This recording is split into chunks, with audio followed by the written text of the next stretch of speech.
Growing up in Hong Kong, currently based in SF, Amie has built a strategy and planned a career at many of the best-known agencies, Publicis, DDB, Wunderman, McCann Group, and Whedon and Kennedy.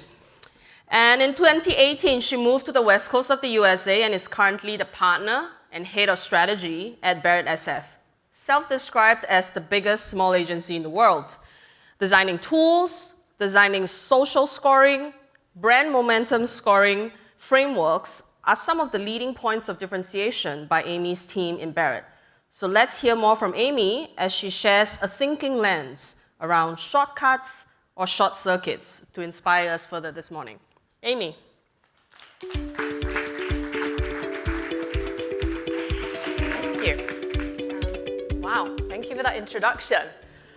It's funny because I am British, so I'm definitely going to start with this is an amazing room of extreme professionals. I'm not going to tell you anything that you don't know already. It's probably going to feel like smoke and mirrors, but maybe it might leave some questions for you to take back to your own agencies. If I was to channel the inner American in me, like Alison taught me yesterday, I would say, yes, we have won a pitch using this approach. Yes, it has worked in terms of saving us from going to RFP with clients, and we have used sprints to get us to the finish line in anything from 3 to 5 days. So today I'm going to talk to you a little bit about strategy and whether shortcuts in strategy are leading to short circuits.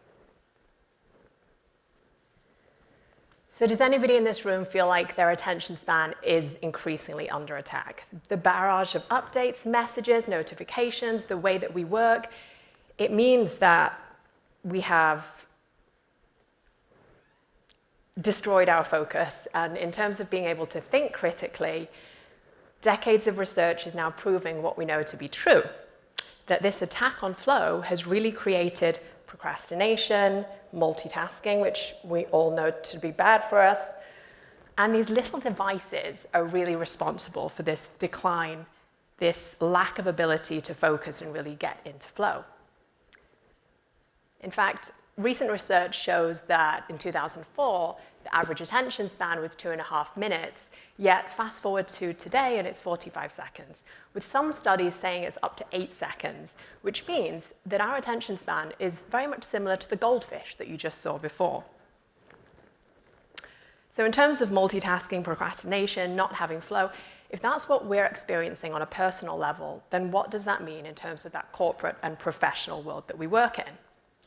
Well, we've all experienced this through the pandemic. The way that we work has fundamentally shifted. And it has led to continuous shortcuts. When the client comes to you and they say, we want it now, we want it faster, we want it cheaper, with all the bells and whistles, who are you to say no? And so my experience in Asia and America has very much been like this. The client comes to you, half the details on the brief are missing, they don't know why they're doing what they're doing, and you kind of start the process clueless, a little bit confused, with zero clarity.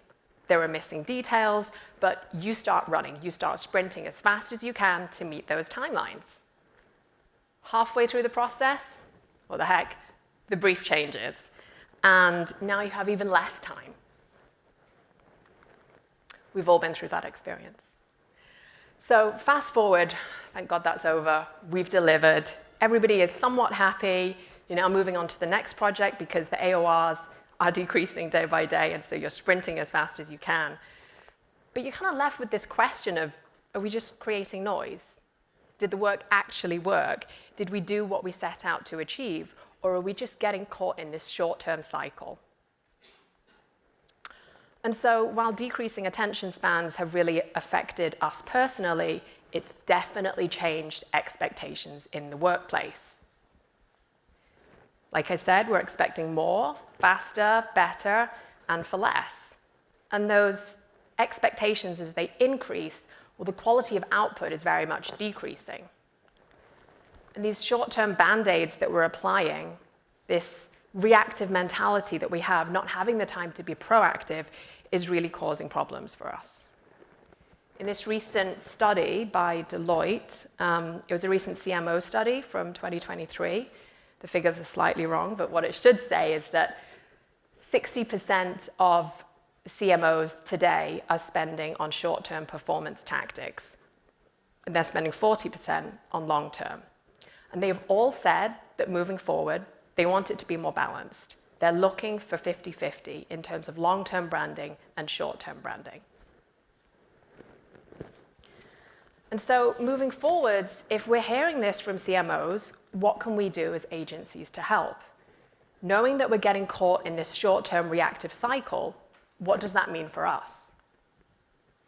In the pressures of instant performance, of performance marketing, of having results now, how can we ensure that these shortcuts don't lead to short circuits? Well, I'm going to take you through some of the key issues that we experienced. I'll talk you through some of our solutions. Maybe you're doing this already. Maybe it might raise some things to the forefront. The key issues as we experienced were very much expectations, process, stakeholders, timelines, incentivization, and measurement. So in terms of expectations, clients really want the sun and the moon. They want everything, they want it now. And so as we approached that, we thought about how can we mold those expectations? How can we change those expectations to make it achievable? And so we really realigned those expectations around the minimum viable product. So for us, by changing the game, we're able to change the ending. Instead of having that 150-page beautiful pitch deck delivered in 2 weeks, we're bringing clients in for an iterative process. Creatives don't love it, but we do share our Google Slides sometimes, midway through the pitch. We do bring them in. We talk about that big idea as we go. And so having a minimum viable product and agreeing on what that MVP is has really allowed us to change those and reframe those expectations. In terms of process, typically when you're sprinting and you have less time, it means that you have no time for process.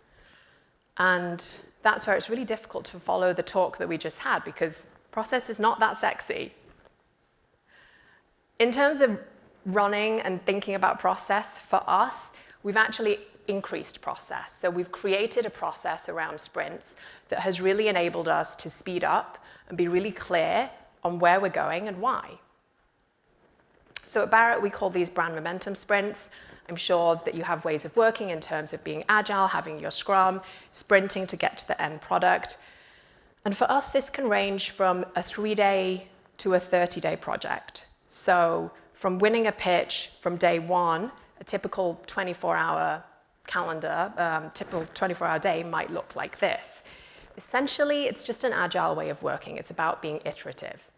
We get everybody in the room. We start off at 9:30 with the brief. Puts a lot of pressure on the strategy team because essentially you're walking into that room already with some hypothesis that you've created.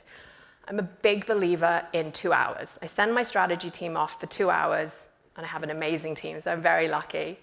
But I'll send them off to pour through financial reports, social, online, social listening, social sentiment, really looking through all the work that the competitive category has, and I ask them to come back within 2 hours of what their hypothesis is. So we always start the day with that hypothesis, and that's what forms the brief for us. So we'll kick off at 9:30 with that brief. The creatives are in the room, sometimes the clients are in the room, sometimes we bring in clients for individual sessions.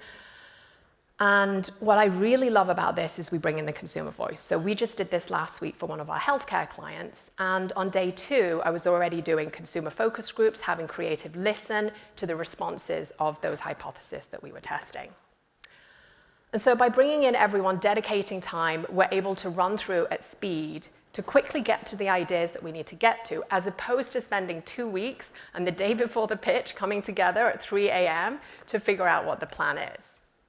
We'll also often bring in the stakeholder. So we might interview the CMO, we might interview the research guy, but that's about the creatives, the teams really hearing from the stakeholder, hearing from the internal client as to what their challenges are.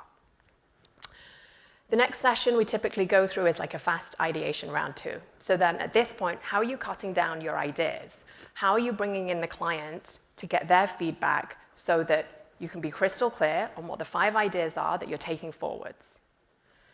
Hopefully at this point, it's about 3:30, and you can start really building that out. So you've cut down your ideas. You can start thinking through what that creative presentation looks like, what that comms flow looks like. And at the end of the day, we'll get together with all the stakeholders, discuss, present, and move forwards. So as you can see, this is just a 24-hour kind of process that we've put together. It does require all hands on deck. And the model is very much 5 steps. It's about briefing in, it's about collaborating, it's about ideating together, often sometimes bringing in the clients. It's about building and designing quickly, having that MVP and working through it and testing and learning as we're going. I think for me, where I've seen the magic happen is in the room. It's being in the room together with the clients. It's having the Google Slides open, your clients in New York and Austin, and you're just talking through the ideas, and you're just able on a one-to-one level to get quick feedback so you can quickly pivot. Stakeholders. So your stakeholders can be the client, they can be the research agency, and what we found the big issue is that holding back the work and saving at that pitch moment has really not been great for us. Instead, bringing in the client in the first week and having these iterative sessions with them has been highly, highly effective.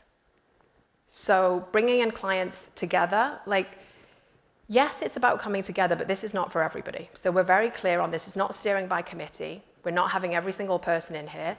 There are deciders and there are collaborators. So being really clear on people's roles during this process has been important. And it's about working together. So like I said, we partner really closely with creative, we hypothesize, we'll bring in that consumer voice into the room, and we get live feedback from clients. So one of the big issues, obviously, is timelines. Everybody wants it yesterday. And the reality is that we don't get the time that we need. The solution for us was really acceptance. So in thinking through the time that we do have, what does a 3-day sprint look like, a 5-day sprint, or a 7-day sprint? In fact, last week we had a 5-day sprint for America's leading home builder. And through that sprint process, fingers crossed, hopefully we're not going to go to pitch now. The client was going to go to pitch, but instead we said, let us have 5 days. Let us have 5 days, work with your team.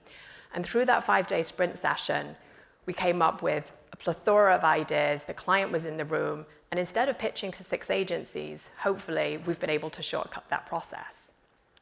And so yes, we do use it for pitches, but more and more, I've been using it for clients that are on our existing roster. And even when we don't have tight timelines, we've started sprinting. So I'm working on a big brand refresh for one of our healthcare clients right now, and we have an ample amount of time.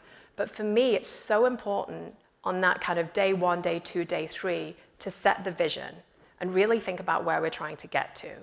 So even when we have ample time and we've started to sprint, because what I found is that by speeding up, you can actually slow down. So if day 3, you can get to a kind of iteration of what that MVP looks like, and you've been working and talking through those hypotheses with the clients, then you're really able to spend that back half of the time crafting the idea, working with media, thinking through the comms plan, and just add more robustness onto the idea. Number 5, incentivization has always been an issue. And I think as agencies, we don't always understand how our clients, or we don't think about or question how our clients are incentivized. Often they're bonused in ways that don't help us. Often they don't have the KPIs to build the case of how the work worked. And I don't think that we necessarily help as much as we could do. So really thinking about this process and thinking about the measurements, thinking about KPIs, thinking about what that storytelling looks like so that at the end you can prove the work worked has been really effective for us.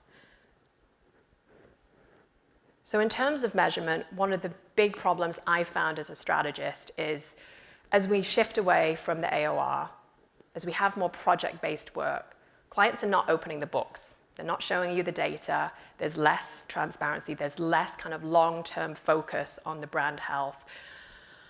And so what we've done is we've really been on a quest for something that's ownable to us, creating our ownable data points as we move forward. So as Ping Ping said, our social media score, our brand momentum score, we've been working with research agencies to really partner and kind of create our own scoring system, so at least there is something you can track in terms of how has the work worked. So in summary, taking back control for us looks like this. We call them brand momentum sprints. Now you can go away and repackage this however you like for your own agencies. Hopefully it's helped to spark something. But it's really about adding fundamentals back into the sprint process. Instead of creating thousands of executions that are across the wall, it's about iterating on that MVP with clients. Like I said, this process has worked for us in terms of pitches, in terms of existing clients. It's worked on brand refresh, to social strategy, to big brand campaigns. And I just wanted to leave you with some questions in terms of the fundamentals and the way that we think about it. So number one, aligning on the big challenge and what success looks like is really, really important. Having clarity on what that challenge is. I think often we're briefed in, we're not re-questioning the brief, we're not reframing things. Number two, thinking about things as the MVP. I mean, we're based in San Francisco, we work with so many startups. In fact, one client said to me last week, we love this approach because it's painfully collaborative. Creatives might not like it so much, but it has been really successful for us. So agreeing on what that MVP is, agreeing on what you can iterate on and what you can work together, agreeing on who is a decider versus a collaborator. Process is not sexy, but it really, really helps. Outlining hypothesis. So like I said, with the strategy teams, they really pour through everything in terms of category, company, consumer, culture. But beyond that, I think Matt Hoffer, my boss, he always says, if I had to solve it now, and then he has an answer. So in terms of really outlining those early hypotheses, that really helps because then you can kind of go through it and figure out what issues you're really solving. Getting in a room. So this room can be hybrid, it can be in person. We found that Miro has worked really well for us. I think there are a lot of workshopping tools. But really, as we're getting back into the office, we're now 3 days in the office, the magic is really when we're in person, and we've definitely found that that has helped us. And then lastly, keep learning, keep iterating, and keep growing. So what I took out of yesterday is fail and fail faster. I'm so appreciative of being in an indie agency, the fact that we can try things at speed, we can try it in different ways with clients, and really focusing on that post-mortem. What are you learning? How are you changing this for the next client? What does this look like? It's definitely an approach that we've taken. So I'm not going to take any questions, but I'm happy to chat over coffee or share any other thinking, but thank you.